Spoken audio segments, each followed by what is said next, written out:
오늘 또 기도의 자리로 나오신 모든 분들을 주의 이름으로 환영합니다.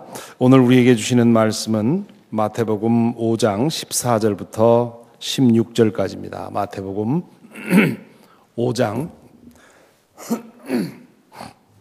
14절부터 16절 한 목소리로 함께 읽겠습니다. 너희는 세상의 빛이다. 산 위에 세운 마을은 숨길 수 없다. 또 사람이 등불을 켜서 말 아래에다 내려놓지 아니하고 등경 위에다 놓아둔다. 그래야 등불이 집 안에 있는 사람에게 환히 비친다.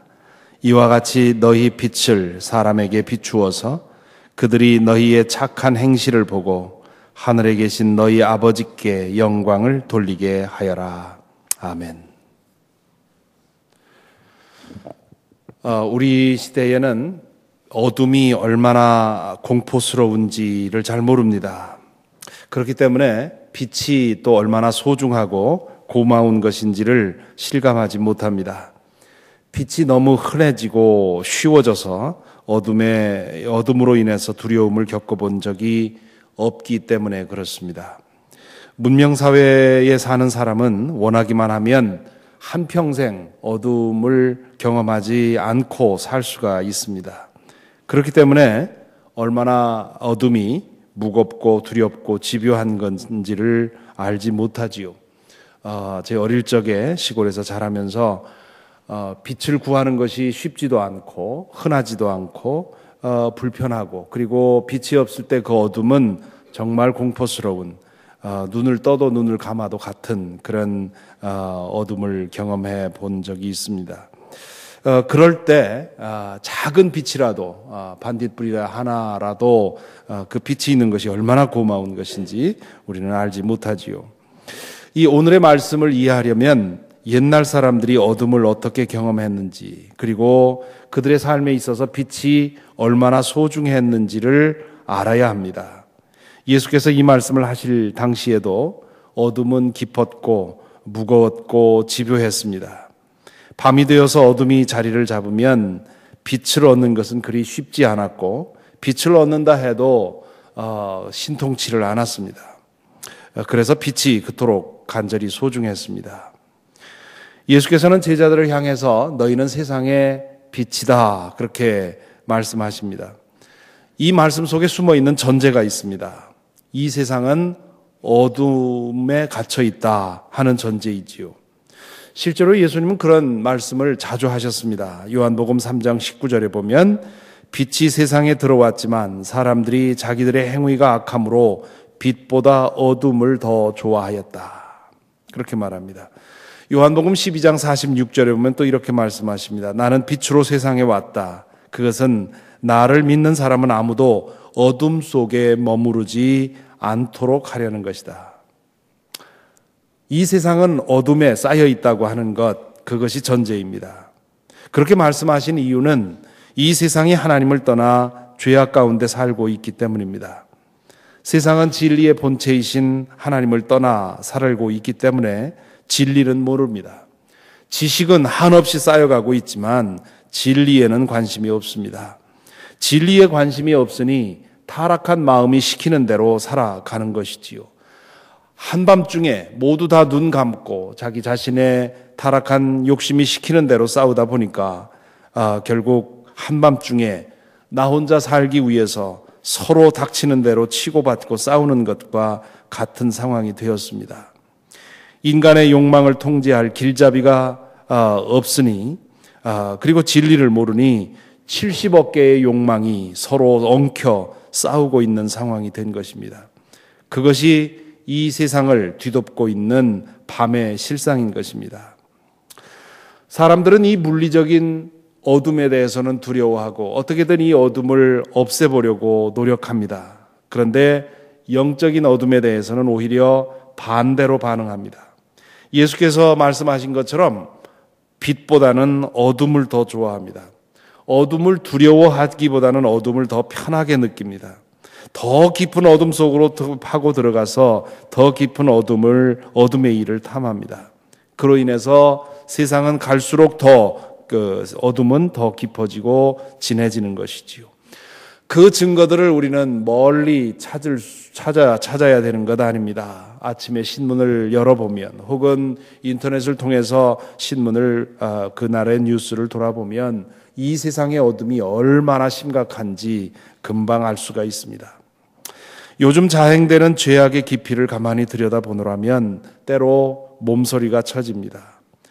이게 문명이 발전해서 물리적인 어둠을 몰아내고 우리의 삶은 더 편해졌지만, 그러나 문명의 발전으로 인해서 영적인 어둠, 죄악의 어둠은 더욱더 깊어지고 있는 것입니다. 진리에 관심 없는 이들이 행하는 죄악의 실상들이 때로는 인간에 대한 환멸을 느끼게 만들어 주지요. 더구나 우리가 사는 이 시대는 제가 자주 드리는 말씀입니다마는 어둠의 일을 더 이상 숨어서 하지 않고 어둠을 어둠이라고 하지 않고 죄를 부끄러워하지 않고 오히려 죄를 자랑하는 그런 시대가 되었습니다. 어둠이 너무도 익숙해져 버린 것이지요.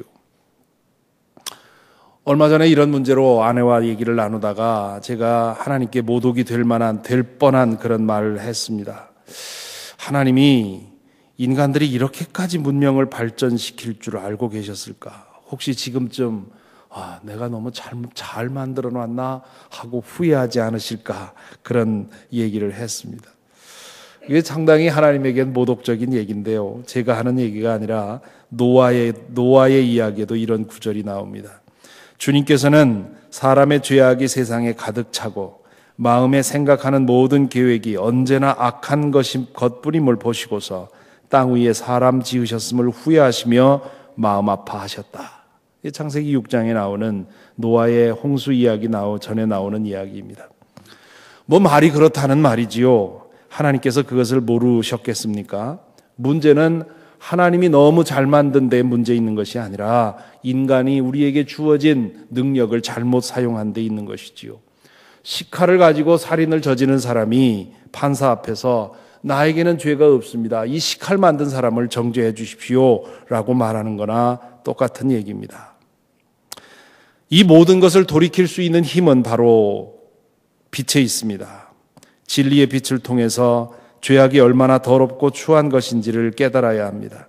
그렇게 죄악 속에 뒹굴게 만드는 영적 어둠이 얼마나 공포스러운 것인지를 알아야 합니다.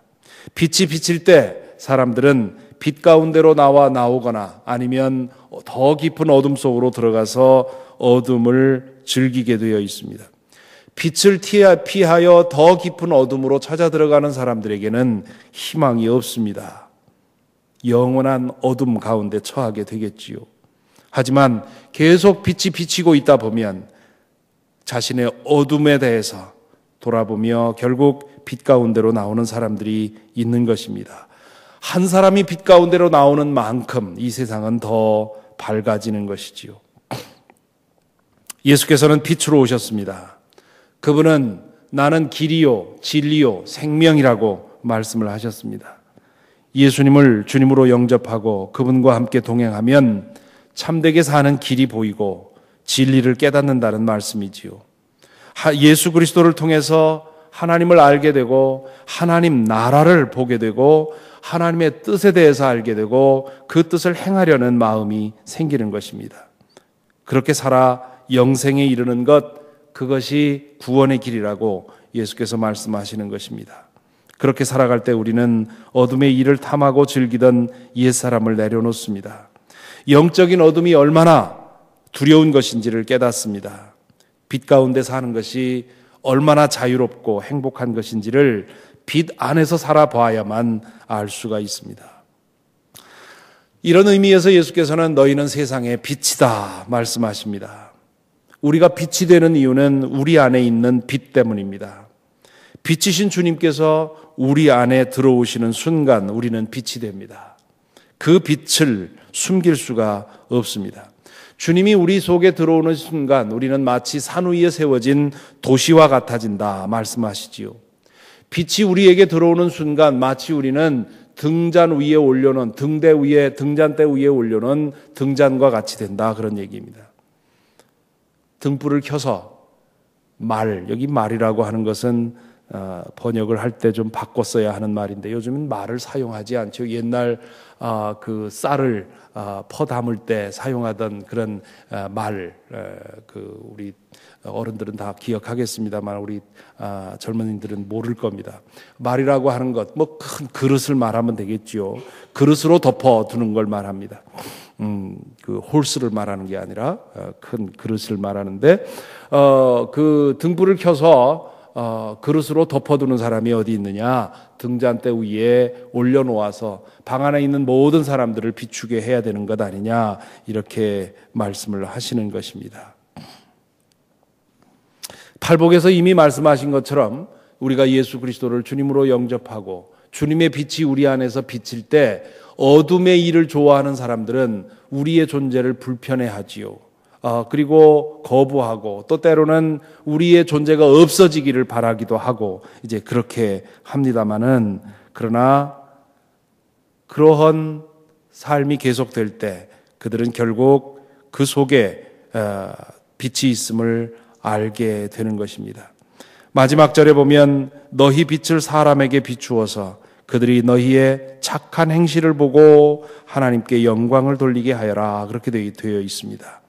이 말씀 속에서 우리는 우리의 빛을 어떻게 비추어야 하는지 그 말씀을 하고 있는 것을 깨닫습니다. 여기서 착한 행실이라고 번역된 말은 좋은 일들, 즉 하나님께서 기뻐하시는 일들 그렇게 번역할 수 있습니다. 하나님의 뜻을 행하는 것을 말하는 것이지요.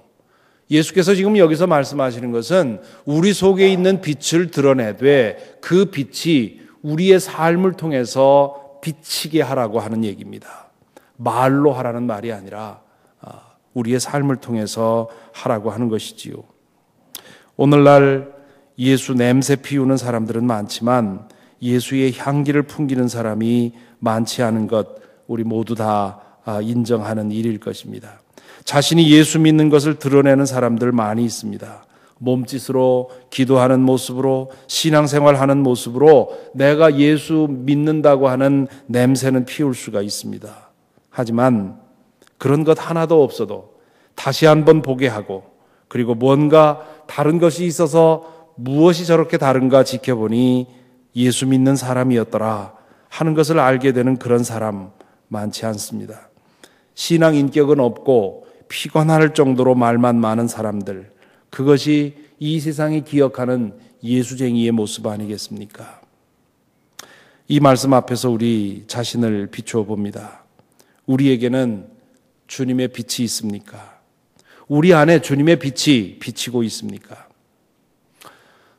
며칠 전에 한국의 복음주의권의 대부라고 하는 홍정길 목사님이 은퇴하신 후에 어느 기독교 저널과 인터뷰한 기사를 읽었습니다. 그 기사에서 인터뷰에서 홍정길 목사님은 내가 실패한 목사다 그렇게 얘기를 했다고 해요.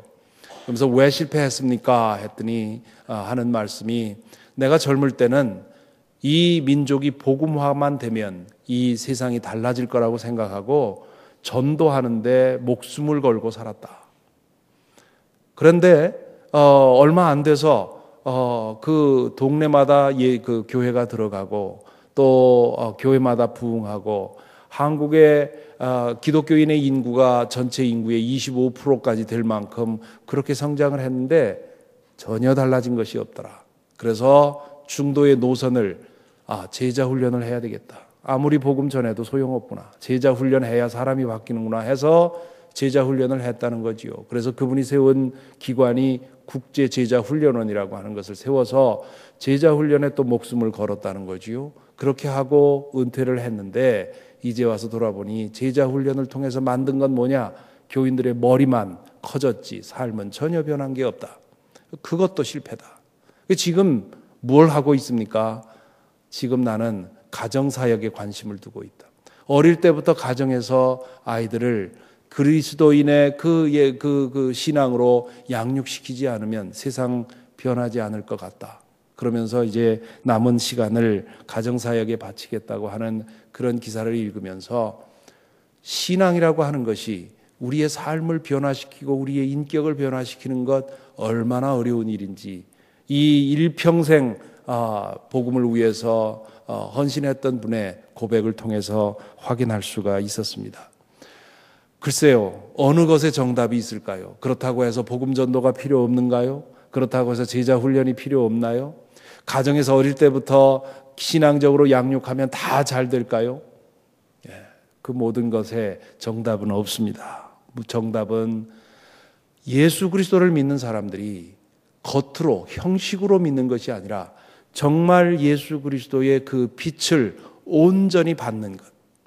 그래서 그 빛이 그 사람의 영혼 깊숙이까지 들어가서 어릴 때 자라면서 이 세상 속에서 겪은 여러 가지 상처들까지 치유하는 그런 방식으로 되지 않으면 복음을 통해서 사람이 변하는 것은 불가능한 일이라고 하는 것을 인정하게 됩니다. 그러므로 이 너희는 세상의 빛이라 하는 이 말씀을 통해서 우리가 먼저 생각할 것은 과연 내가 얼마만큼 그 예수 그리스도의 빛을 쪼이고 있는가? 내 안에 어둠이 과연 없는가? 내 안에 있는 예수 그리스도의 빛이 옛날 호롱불처럼 아무리 호롱불을 하나를 밝혀놔도 구석구석 어두운 그런 호롱불처럼 내 내면이 아직도 어두운 면이 있어서 그 어두운 곳에서 그 어두운 구석에서 아직도 어둠의 일들이 튀어나오는 그런 삶은 아닌가. 지금 이 불을 밝힌 것처럼 우리의 내면에 예수 그리스도의 빛이 더 밝아져서 어두운 구석이 점점 없어지는 그런 변화가 우리 속에 있어야 되겠고요. 그만큼 우리 안에 빛이 밝아질 때 그 빛이 우리의 말을 통해서, 우리의 눈빛을 통해서, 우리의 행동을 통해서 비춰지게 되면 그것을 통해서 사람들이 하나님께 영광을 돌리게 될 것입니다.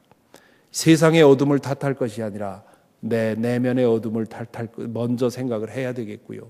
내가 세상의 빛이다 이 생각하기 전에 먼저 내가 온전히 세상에 온전히 예수 그리스도의 빛을 받았는지, 그 빛을 받고 그 빛으로 인해 살아감으로써 그렇게 되면 내가 걱정하지 않아도, 내가 말하지 않아도, 내가 빛이다 하고 얘기하지 않아도 빛이 되는 것이지요.